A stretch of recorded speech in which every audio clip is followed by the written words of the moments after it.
Hello everyone. So in my previous lecture I gave an introduction to the first chapter and we learned about what is physics, what is studied in physics, and we learned about physical quantities, what are physical quantities and how they are divided into two parts, which are fundamental quantities and derived quantities. So in today's lecture we will learn about what are units. Okay, we will continue with our previous lecture. So units are the things which are used to measure the physical quantities. Okay, in order to measure a physical quantity we need certain thing. For example, if someone asks what is your weight, then what will you say? You will say that my weight is 50 kg. You will not simply say it is 50.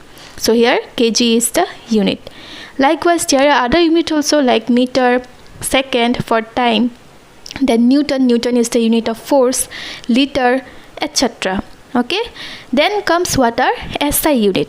SI unit are international standard of unit. These are the internationally accepted and standard unit.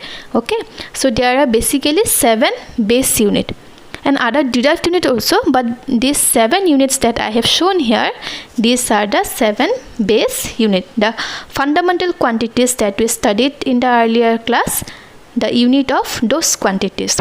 For example, for length, the base standard unit is meter. There are other units also, centimeter, millimeter, kilometer, but the standard unit is internationally accepted standard unit is meter. For mass it is kg. Okay, there are other unit also, gram, centigram, but the internationally accepted standard unit is kg or kilogram. For time it is second, for current it is ampere, for temperature it is Kelvin. Okay, then for luminous intensity it is candela, and for amount of substance it is mole. Okay, so let's come to now what is dimension. Okay, so it is the power to which the base quantities are raised. So we have learned here 7 base quantities. Yes, so the power to which these quantities are raised is called dimension. So what is their power? In a physical quantity, what is the power of this base quantity is called dimension. So basically the only 3 base quantities are used. Okay, specifically these are mass, length and time, and these are written within square bracket. Okay, to write a dimension, suppose what is the dimension of mass? Mass is written like capital M within square bracket, that is the dimension of mass. For length it is written as capital L within square bracket. Okay, so for to write the dimension of a physical quantity we have to write it within square bracket in capital letter. Okay, and basically these 3 are used. Okay, so now we will try to find the dimension of physical quantities, how it is found. Okay, what is the process to find the dimension of a physical quantity, of any quantity? Now you know physical quantity, everything that we use in physics are physical quantity, from mass, weight, kg, everything, acceleration, velocity, distance, density, area, volume, all are physical quantities. So how do we find the dimension of such quantities? So suppose we have to find the dimension of force F. Okay, we have to find the dimension of force F. So you know this formula, force is what? ma, mass into acceleration. M is mass, a is acceleration. So in dimension form, how we have to write? We have to write in square bracket. So dimension of F is within square bracket F, and dimension of M and dimension of A. Now we have to find dimension of each of these M and A separately. Okay, so for mass it is directly capital M. In the previous slide we got it, for mass it is directly capital M. Yes, so for mass it is directly capital M. We don't have to modify for anything because it is a base quantity, it is directly obtained that for mass dimension is directly capital M. But for acceleration, okay, acceleration was not there in the earlier slide. If you can see, it was not there in the earlier acceleration. There is only M, L and T, mass, length and time. We have to write everything in terms of this M, L and T. So what happened? We have to write acceleration differently now. So we know acceleration is what? Velocity by time. Okay, velocity by time. But again, velocity also is not there in terms of, we have to write in terms of MLT.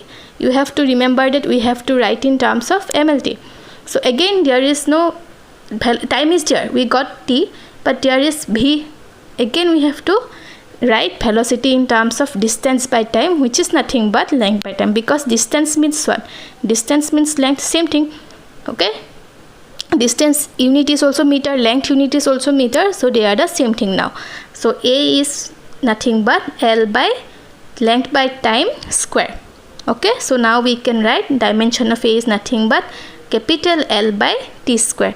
Now it is in terms of length and time. Okay, because I have already said that only three quantities can be used, m, l and t.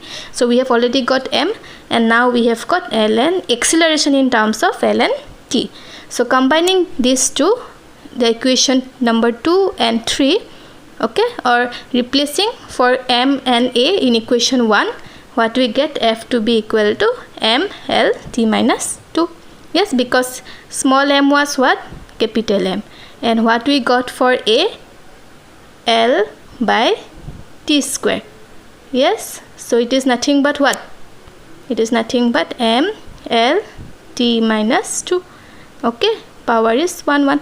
So this is the dimensional formula for force. So now if I ask you what is the dimension of mass in force, you will say the mass has dimension 1. What is the dimension of length is force? It is 1. What is the dimension of time in force? It is minus 2. Okay, so likewise try to find the dimensional formula of kinetic energy. You know, kinetic energy formula is E equal to half mv square, where mass, m is mass, v is velocity. So try to find the formula for dimensional formula for kinetic energy, and also remember that half has no dimension. Okay, number has no dimension because number is a number, it is not a quantity. Yes, so it has no dimension. Okay, thank you.